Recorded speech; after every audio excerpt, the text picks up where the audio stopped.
All right. Back in the action once again. Time to get back to work tonight. It's Wednesday evening. It's July the 15th, 2020. My name is Joseph, and as always, welcome back to your nightly newsletter. Now, if you're here for the first time tonight, it's great to have you with me because my job tonight is to help us get ready for the best setups in tomorrow's trading session. And I got a jam-packed video in store for you guys and gals tonight. The charts are already in the background, as you can see. Got the oil, got the gold, and of course, we got the E-minis on our radar for tomorrow. Boy, lots of great setups we're tracking for tomorrow. Before we jump in, though, and get our hands dirty on this newsletter, I just want to make sure to remind you guys, subscribe to our YouTube channel. That way you never miss all the good stuff we publish every evening on this newsletter. Don't forget, if you have any questions, you can drop those questions in the comment section below, and I'll get them answered as soon as possible. And as always, if you tune in every evening, if you're like me and you rely on this newsletter to get your mind right and get your charts right for tomorrow, hit that thumbs up button for me. Always appreciate you guys tuning in every evening, subscribing to our channel, typing those questions into the comment section below, and hitting that thumbs up button if you guys like the video here tonight. Lots to cover on the video. We got lots of ranges. That means we're talking breakouts. We're talking breakout failures, pendulum swings, rotations. We're going to break this thing all down to bite-sized pieces for tomorrow's trading session. Before we jump in, though, don't forget, let's check the calendar for tomorrow. Let's get this calendar up and see what we are looking at tomorrow. Of course, Thursday morning is tomorrow, July the 16th. What do we have here on the schedule for tomorrow morning, Thursday morning, July the 16th? What's happening here? Well, first of all, we've been watching this all week here this week. We know this, of course, is earnings season this week. So we continue to see increased volatility on the E-minis. Specifically, the S&P is where most of these earnings reports are going to report this week. NASDAQ and small caps will be next week. But of course, this week we're thinking earnings and we're thinking S&P. So lots of volatility we expect during earnings season. So increased volatility for that. The next thing is of course, we got OPEX coming up here, right? OPEX is on Friday this week. Options expire at the end of the day on Friday. And as we've been talking about, right, this whole week, we anticipated increased volatility, right? So we've seen a lot of volatility. Now, of course, on top of that, you've got a lot of concern about the second wave of the virus. There's been a whole bunch of talk about stimulus packages. We heard from OPEC this week. I mean, it's been just nonstop, peppering of unexpected headlines and news reports. So it's been a pretty busy week here so far. We are continuing to expect that volatility to continue into tomorrow and Friday's trading session. Now, talking about tomorrow's trading session, you can see there is no shortage of news tomorrow. Some of the big headlines you want to be aware of. We've got the GDP coming from our friends in China. They'll be happening here overnight this evening. So if you're in Asia, if you're in London or in Europe on that time zone in Europe, be aware the Chinese GDP is coming out. Usually that gets published sometime between midnight Eastern and 3 a.m. Eastern time. They try to keep us guessing on when they're going to get that GDP report out. All kidding aside, though, that will be released sometime between that, usually 12 a.m., midnight Eastern and 3 a.m. Eastern time. So that really has the potential to be kind of the biggest, catalyst overnight, right? So if you can't sleep here in the U.S., or if you're, of course, in Asia or an early bird in Europe, right, you can definitely jump on some momentum moves off of that overnight here as well. As we go into tomorrow's actual daytime session, don't forget we are watching rollover on oil for tomorrow. Rollover on oil probably going to be tomorrow, maybe on Friday. It looks like we're kind of balanced out for volume right now. We'll talk a lot more about that once we get to the oil chart here tonight. So rollover probably on oil tomorrow. Roll over to the 0920 contract. Again, we'll talk more of that once we get to the oil chart here in this video tonight. So, boy, we keep on going, right? Oh, and by the way, there's actually news tomorrow, too. There's actually some news reporting tomorrow. Look at this, though. Big block of news here. Jobs. We got Philly Fed. We got retail sales. Boy, that is a cocktail for some breakouts, for some volatility, for some big big moves tomorrow. So definitely want to be at your desk earlier than later tomorrow morning. Now, we continue to see some of the best moves around that 10 o'clock to 10:30 block right now, but definitely be there on time tomorrow at your desk. Do not hit the snooze button. You won't want to miss. We get the jobless claims, the Philly Fed, and the retail sales at 8:30 Eastern time. Now, another notable number here is that housing market index at 10 a.m. I'll be honest, I'm cheating a little bit here right now. We've had a lot of the biggest moves, a lot of the cleanest moves have happened in that 10 o'clock to 11 o'clock hour, specifically around that 10:15 to 10:30 time frame. So I would imagine there's some more news at 10 a.m. Those aren't that big of a deal. The housing market index, though, housing is definitely an economic indicator you do want to keep an eye on, especially for market moving events like this. So 10 o'clock tomorrow, you'll definitely want to be at your desk tomorrow. So I'll tell you, I would hope we're going to get a nice big response to one of those news events at 8:30 Eastern time. And then, of course, again, I would definitely make sure you're around your keyboard around that 10 o'clock to 10:30 block tomorrow morning as well. So that will help you kind of plan your schedule for tomorrow. The bond auction late at 11 o'clock. I wouldn't worry about that too much tomorrow. Probably not going to be that big of a market moving event, but hey, anytime, anything is possible, obviously, as we go into lunchtime hour tomorrow morning. So increased volatility we do expect as we get closer to OPEX, as we do get through earnings season, as we deal with, or as we kind of absorb the GDP from China overnight. So we do expect increased volatility. Major news at 8:30 at your desk at 10 o'clock Eastern time. And don't forget, we're going to break this plan down tonight on this newsletter, but we're going to get together tomorrow morning and every morning at 8 o'clock Eastern time, and we'll trade this stuff together.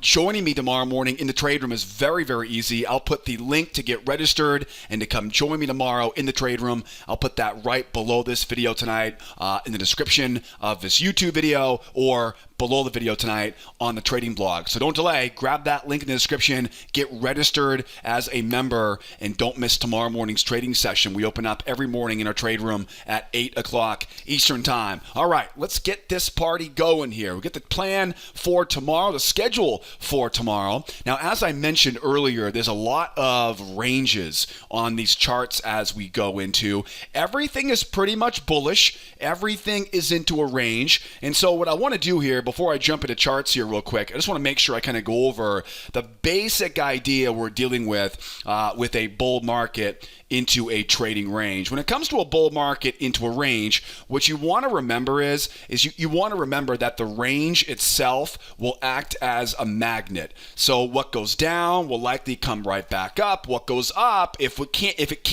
can't really break free, and we'll talk about that in a second, it will come right back down in. So we don't want to buy breakouts. We don't want to buy breakouts, period, in a range market, especially not these three markets, because they're just too liquid, right? You're more than welcome to trade breakouts on penny stocks or cryptos.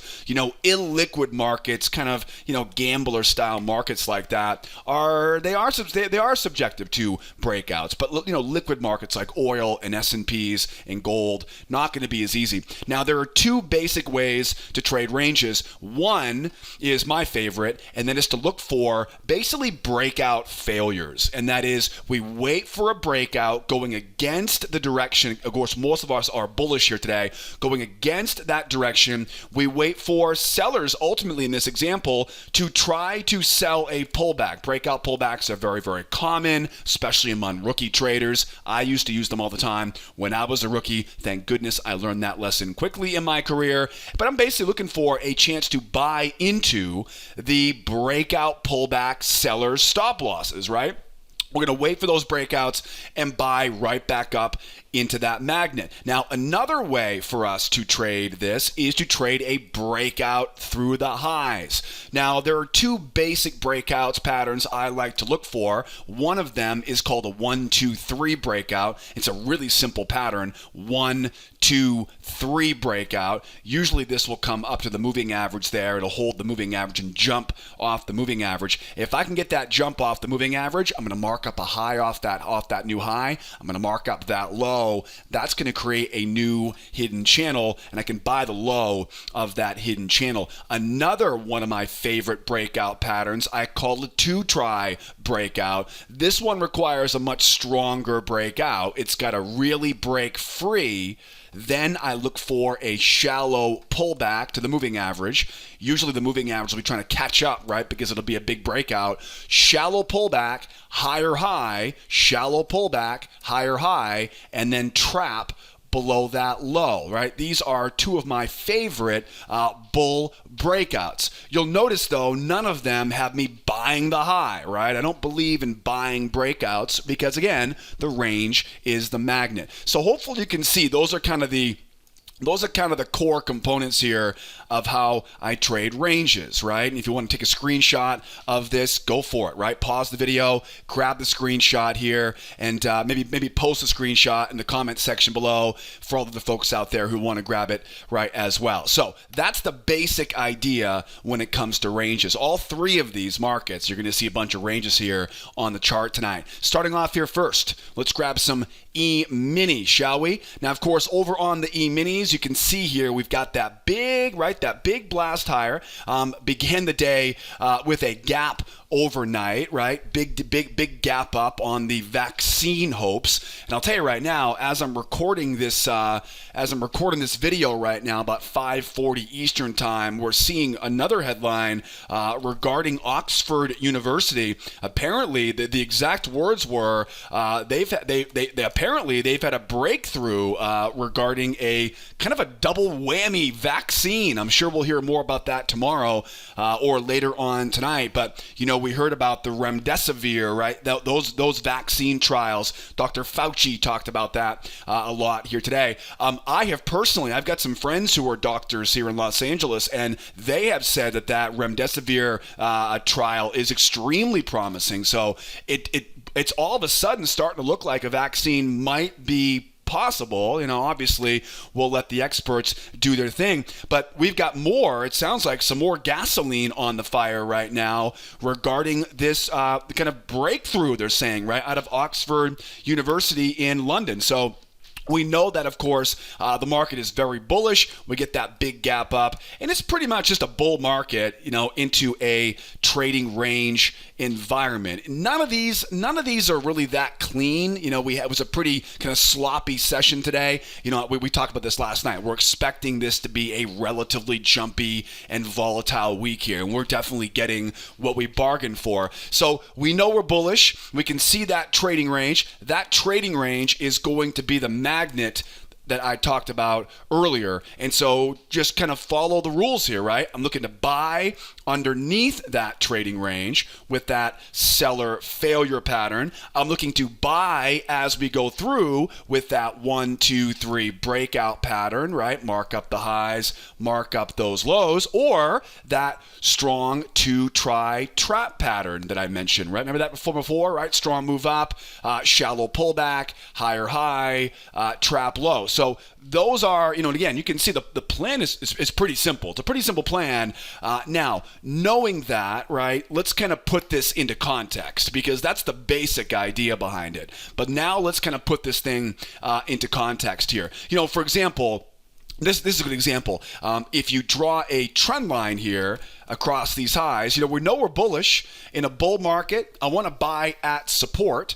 And most importantly, in a bull market, in a range, I want to buy at support below the range. So if somebody was to ask me, what's your strategy for a bull market into a range? I would say very specifically, my job is to buy at support levels below the range using counter trend failure patterns, right? So in this case, seller failure patterns. Now, if I said that to you, I'm going to buy at support levels. There's a bunch of support levels here. You'll notice support level is here, support level is here, support level is way down there. So you can see here, there's quite a big variation of support, right? Which one of these is the one that I can use? Well, you can actually use all three of them. All three of them can actually be used to trade into those breakout failures. For example, if I have a very shallow pullback here, Shallow pullbacks, you can trade shallow pullbacks, but when you have a shallow pullback, your concern is trading too close to the range. So a shallow pullback, I'll wait for a slightly different type of failure pattern. It's called a nested failure with a trap. And what I'll do is I'll wait for the bears to try once, I'll wait for the bears to try twice, and I'm going to look for a little trap off this. Now, again, this is the same idea, but what I'm doing here is, right, same idea being that if I'm going to buy off support, right, it's okay as long as you buy below the range. If all we get is a shallow pullback here, the only way I can really do that is with a trap.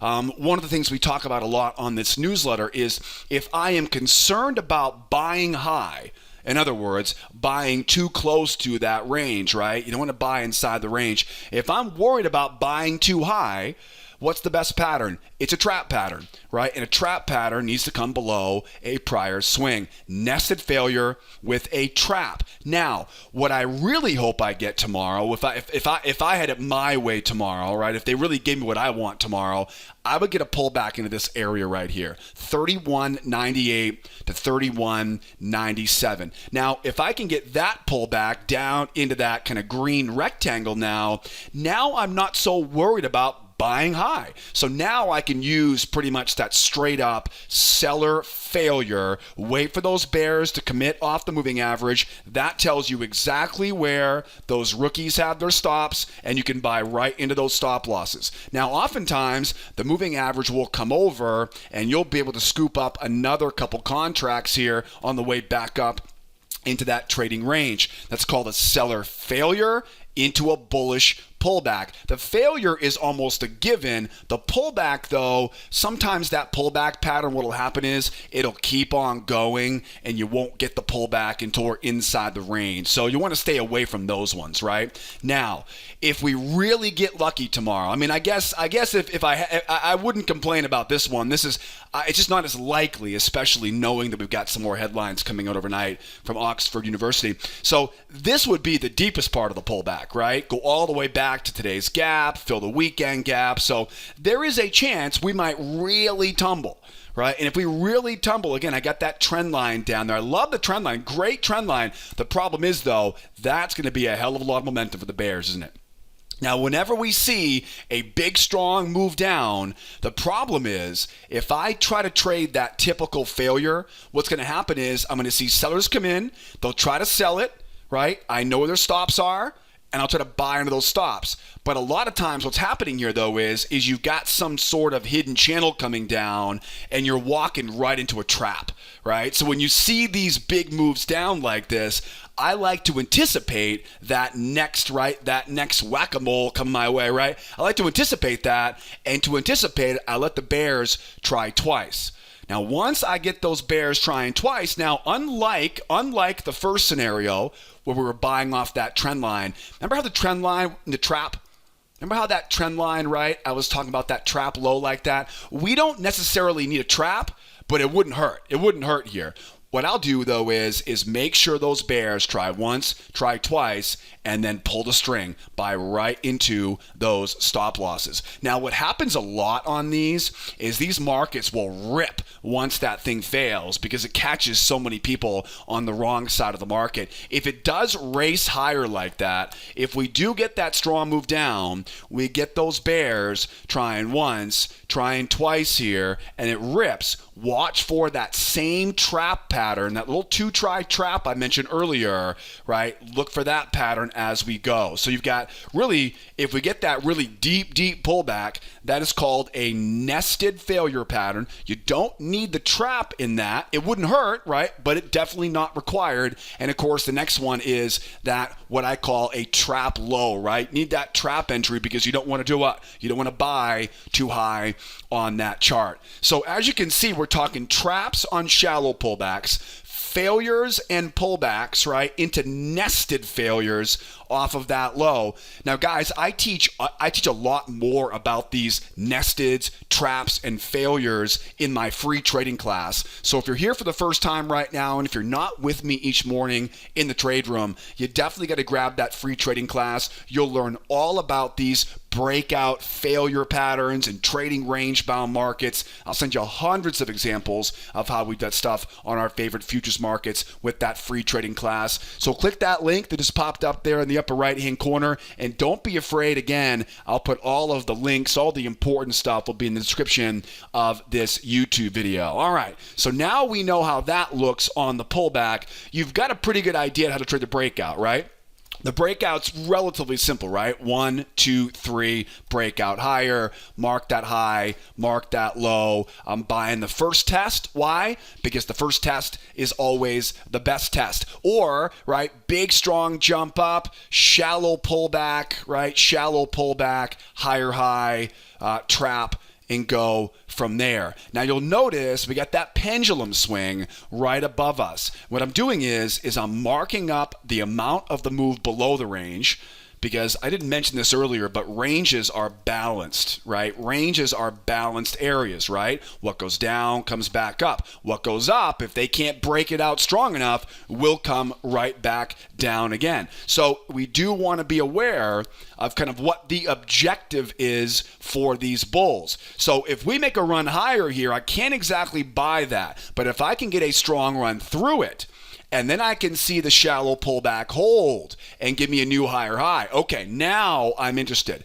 Now you got my attention. Now we're not just V-topping and heading back down again. Now I can look forward to that two-try trap, that two-try breakout, right, as we talked about earlier. Now, where could that next target be? Boy, there's a lot of space overhead here right now on that E-mini. I mean, dare I say the next stop above this is the all-time highs again, right? What is that, 30, 33? I mean, we've still got about 1,000 handles to go right now. This is not a small move higher, right? 3,300.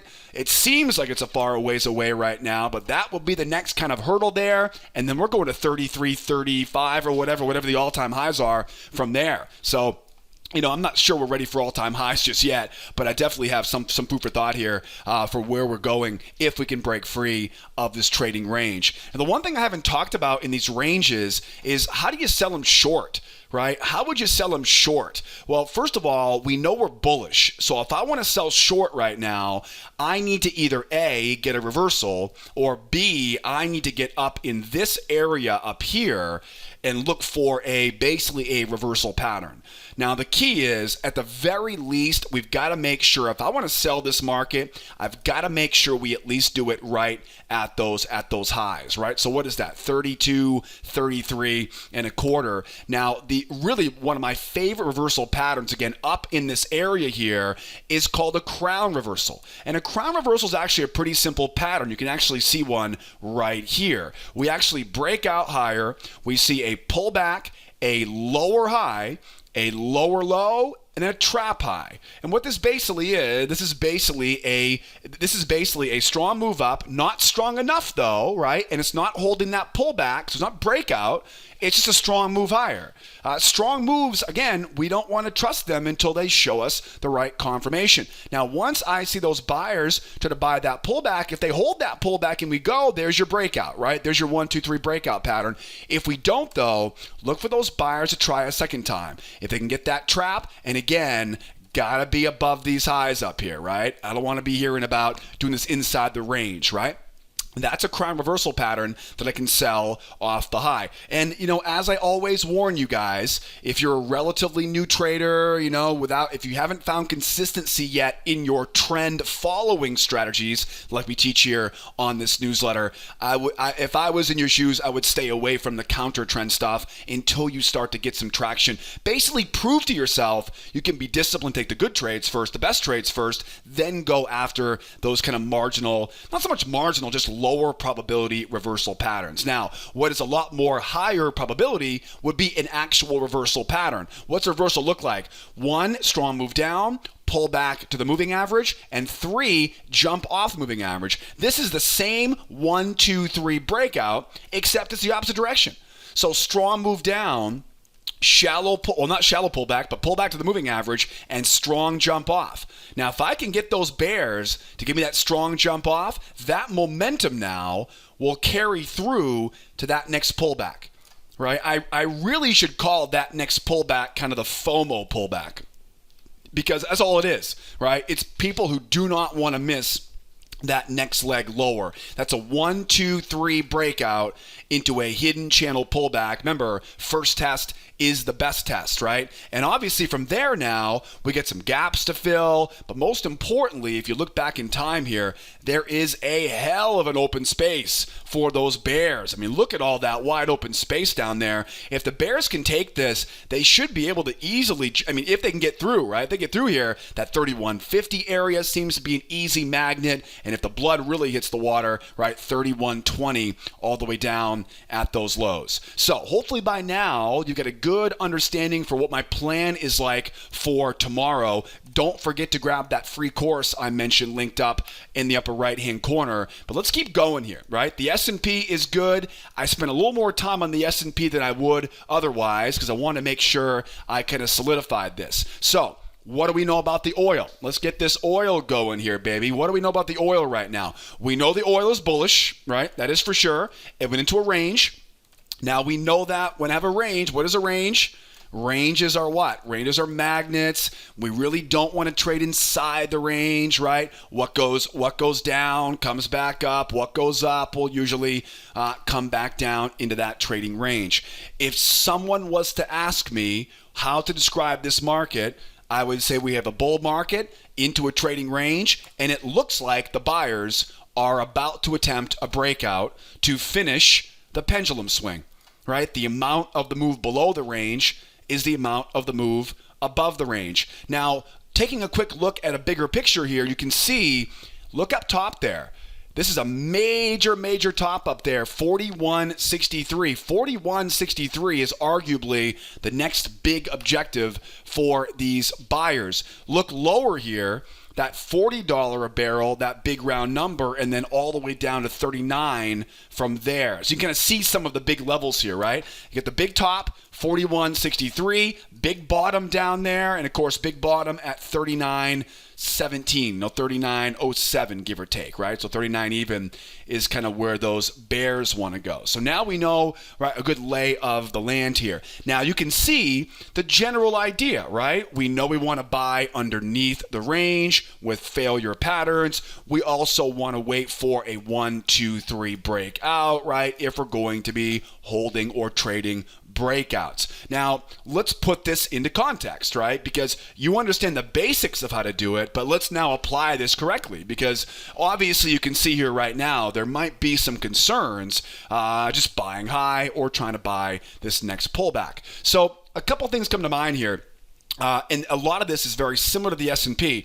We have a really great, I'll tell you, I really like this channel a lot. I know we're bullish. I really want to buy off this channel right now. I really do. You know why? Because anytime I see that much strength in one direction, it's almost a guarantee we get at least back to retest the high, if not another measured leg. You can kind of see how these, right? See how these legs are kind of symmetrical here right now. So you can easily speculate here, 1, 2, and then 3 up to complete that pendulum swing, up to get that 41.63.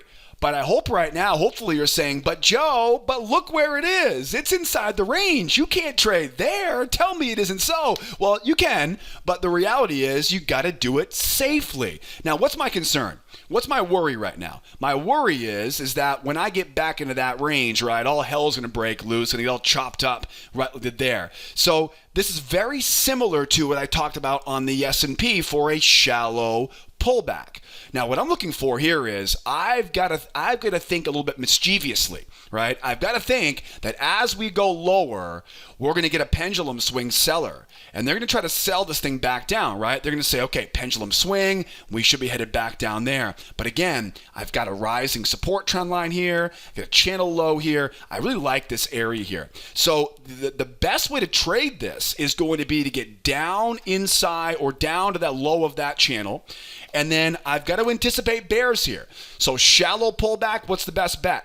1 try for the bears, 2 try for the bears. I really do want a trap.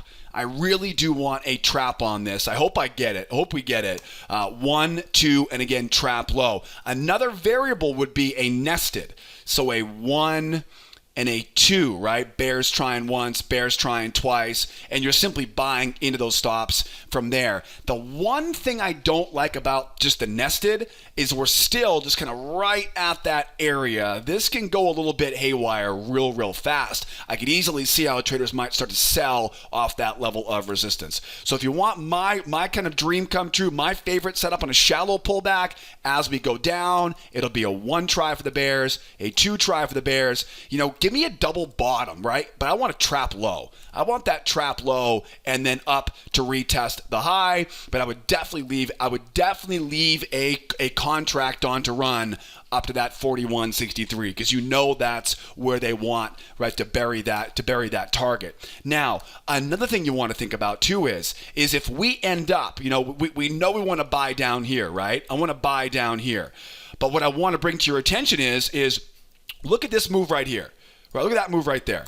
So this is a good example. Whenever we have a range, we want to buy underneath the range, right? But momentum has to be taken into consideration. We saw an example on this on gold as well.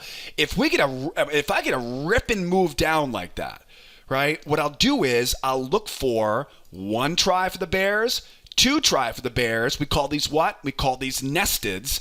And then back up from there. This is also a little trap low there too, right? You can see there for a beautiful entry a little bit later on after 10 o'clock. So the point I'm trying to make here is that if we go back into the range and we just kind of chill out for a while and then we make that move down, as long as I'm inside that buy zone down there, I can look for that seller failure pattern, right, into basically a breakout pullback failure, right? I can take that trade pretty confidently. However, if I see this thing make a nosedive, right, down into these lows here, and again, if I had it my way, I'd be right around this little area right there, that 37 to 39, right? That's a really nice little spot right there. It really is, especially since that recent pullback actually never came back to tag it. And if you're a client of mine, you know exactly why that 37 level is so important to me, right? It's the edge of that range. So if it just takes off the downside now, yes, I do still want to be a buyer, but no, I do not want to stand in front of this freight train.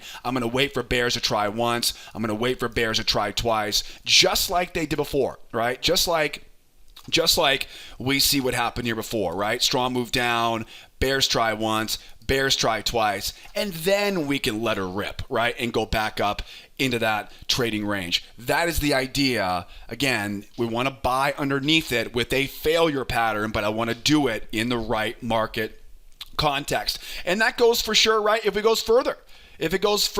Now, if it goes further, what's probably going to happen is if it really goes further here, right, if it really collapses down all the way down to that low, what I always say is the bigger the move, the bigger the nested. So if it runs, I can be relatively aggressive on a nested failure there.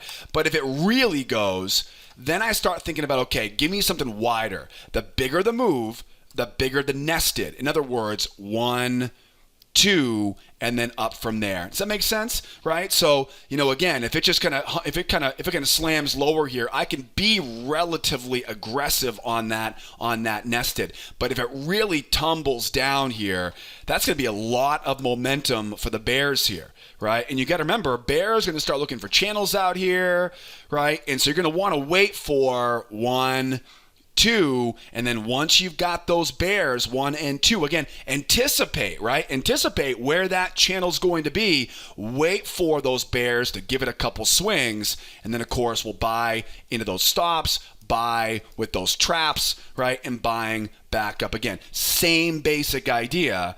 It's just a little bit more of a nuance on this one because here's the big difference. We're coming from above the range.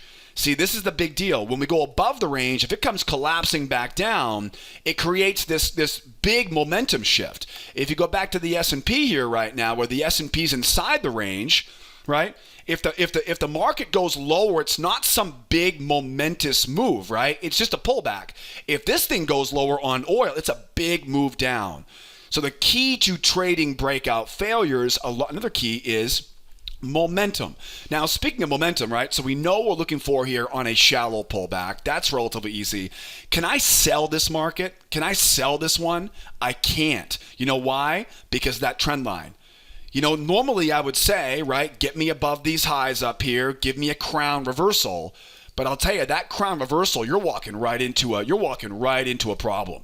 Right, you're walking right into that rising support trend line. So this is one of those examples where not every scenario is going to be right for a crown reversal. S&P, yes indeed. On the oil, and soon you'll see on the gold here, not a very good fit there for the oil. Now, another problem we have, again, as I mentioned earlier, is that resistance trend line overhead. If this thing holds, and we make a run higher here on strength, I can draw that trend line.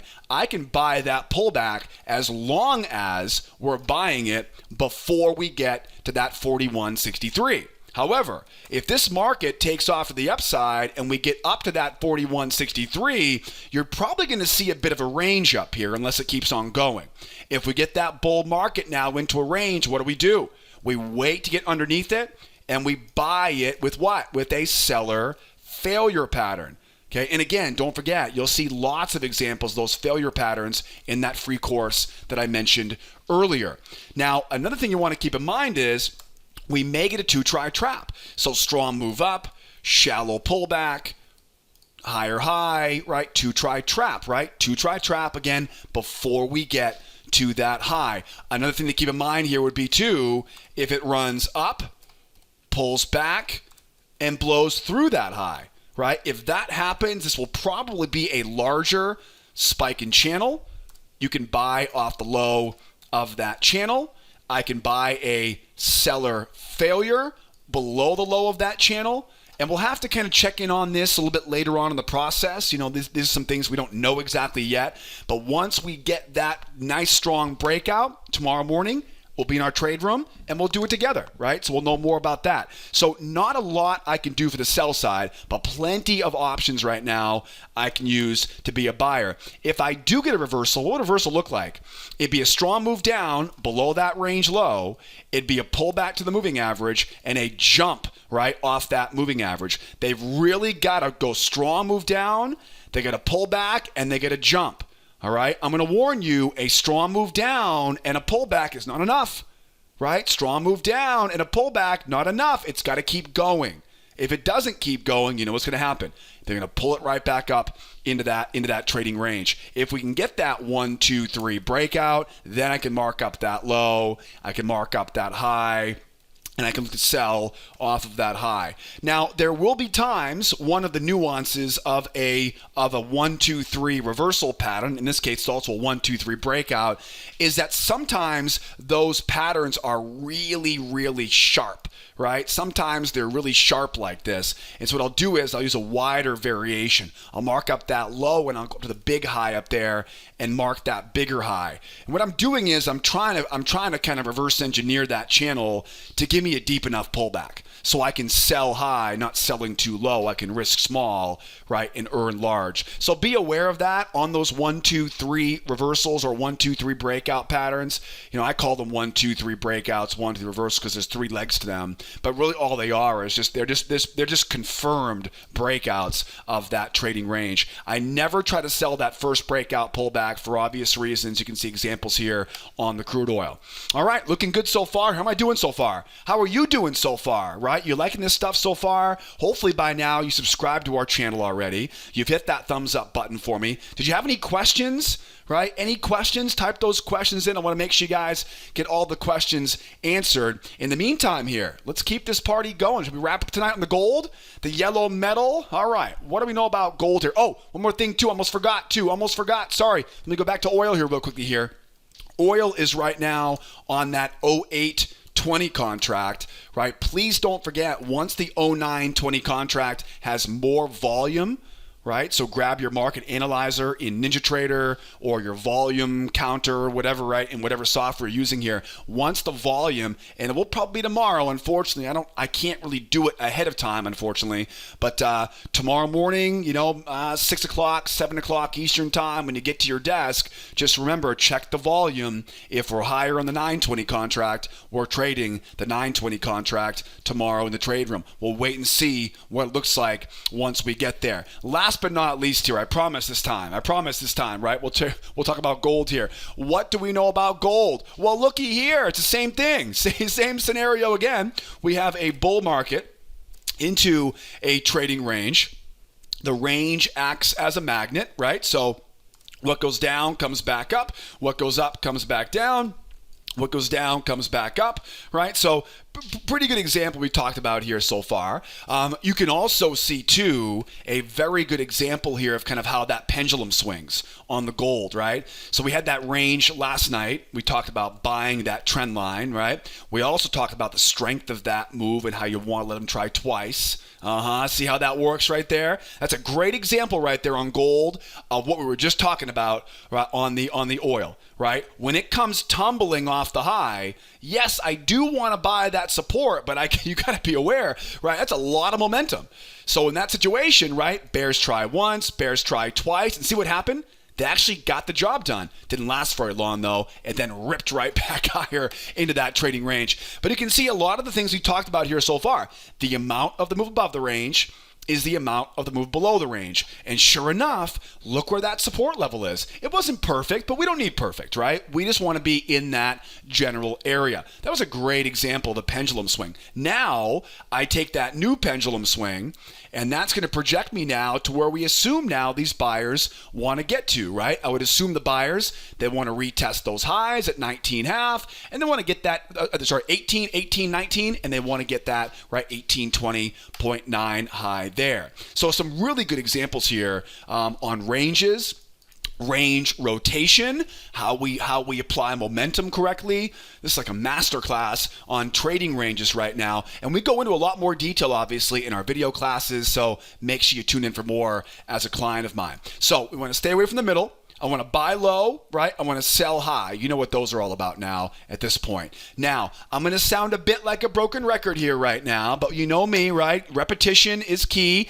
The details, the riches are in the niches, right? We want to really drill down and get those little niches nailed down. Now, the first thing is, how do I trade a bull market into a range? How do we trade a bull market into a range? We buy below the range, but not just below the range, at what? At support levels, right? So this support level, that support, maybe not that. We'll talk about that in a second here, right? That support level, you'll notice there's a lot to work with, but it's a big open space down here.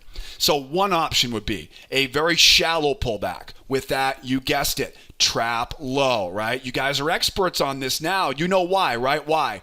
Because I want to sell high, right? I want to sell high. I want to trap low on that, right? If I can dig in a little bit deeper here right now, right? We're not worried about it coming way off the highs, right? It's not going to be a huge move down like we saw back here. Now if it does, right? If it goes higher and then comes crashing back down, well, now we do have to wait for what? If it goes slamming higher, then comes crash down, then what? Nested, right? 1, 2. Why? Because momentum is what? It's too strong. I'm not trying to step in front of that freight train, right? Why? Whenever we see a strong move, we expect another leg. Anytime we see a strong move like that, expect another leg. If you want to buy into it, you better give them 2 tries, right? 1 and then buy it, right? A lot of times they'll buy into it. They'll go 1, 2, trap low, and whoop, right back up into that trading range. So shallow pullback, right? 2 try, trap. Relatively deep pullback. Not too deep, right? Not too deep, not too shallow. A seller failure into pullback combination, right? We talked about this already, right? Seller failure into pullback combination. You're waiting for those breakout sellers to dig their own grave, right? And then push them into it, right? Buy right into those stop loss. That sounded horrible, by the way. I apologize about that. Anyways, the pullback, right? Remember that pullback, right? That pullback, of course, be careful underneath the range, right? If that pullback goes up into the range, stay away, right? You'll go back into that no trade zone again. If it really collapses here, all the way down to that trend line, what's the problem? What's the problem? It's not the weekend gap. It's momentum. That's the problem, right? At that point now, what do? We wait for one. We wait for two. I always have to grab that trend line, right? Buy off that trend line. That's kind of one of the hallmarks of a good nested. Or don't forget the crown reversal pattern. That works too. Sometimes it's sharper, right? So we'll go up one try, two try, bears trying twice there, right? Crown reversal, that works as well, right? So again, a lot of this depends on, we know what the goal is, but we want to buy with the right pattern based on the right momentum. If we sit inside the middle, we want to do what? We want to sit on hands, right? As we go higher, 1, 2, 3, break out higher, mark that high, mark that low. First test is the best test, right? We see a strong jump up. How strong?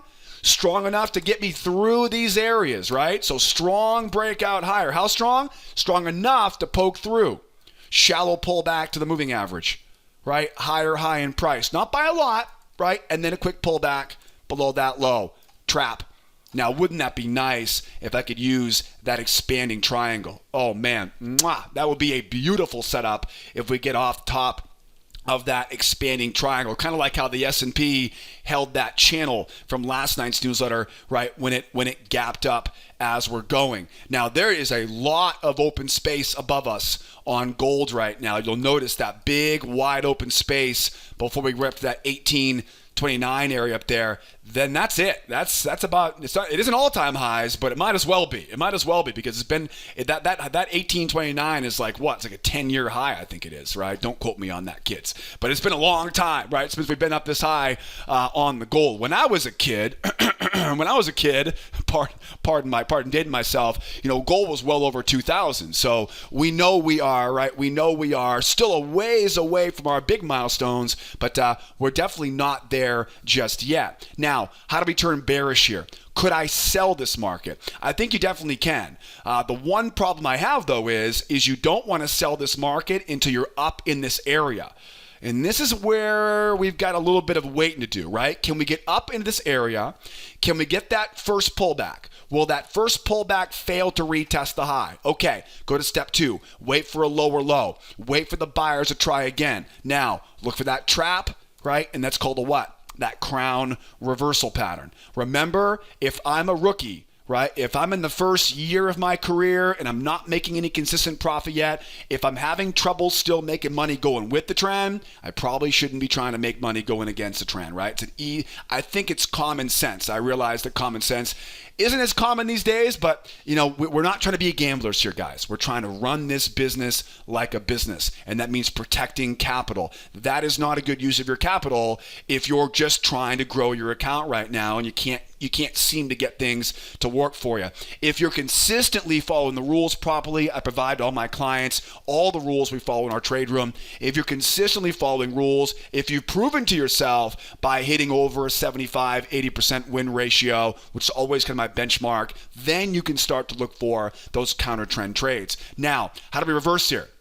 A reversal here. There's a couple options here actually for a reversal. 1, 2, 3 breakdown is one of them. This is kind of the most obvious one, right? 1, 2, 3 breakdown, pull back to the moving average. Then of course we're selling off that. Again, first test, right, is the best test. Another thing I'm thinking too is with that trend line down here, if the market was to go lower here, for example, and start to kind of roll lower and roll lower and roll lower, we may see this thing kind of grind down that trend line. If that happens, keep your eyes on the base of that channel, and that's another chance to get short off a spiking channel.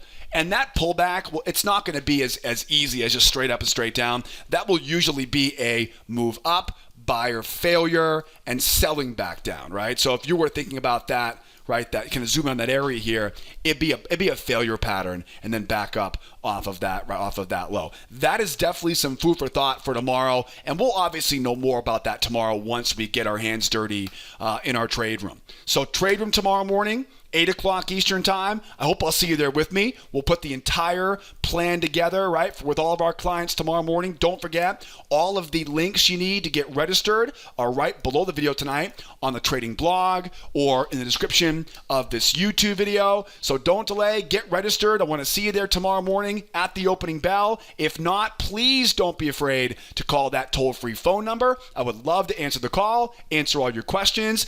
And if you're not ready for trading tomorrow with me, not to worry. We can at least get the ball rolling so you're ready for trading later on in the month of July, because so far it's been a fantastic month in our trade room. And of course, as always, don't forget you can always use that live support tool. Right, that live support tool is always there for you if the telephone or Skype or email isn't a good fit for you. But that's it for me. I've taken up too much of your valuable time. Hopefully you guys had a fantastic day out there. Have a great rest of your evening. Don't forget to subscribe to the channel. Hit that thumbs up button for me. Share this information with a friend, and make sure you come back and see us again next time on the next edition of our nightly newsletter. My name is Joseph. As always, be well out there. Be nice to each other, will ya? And be here next time. Adios, amigos. Bye-bye for now.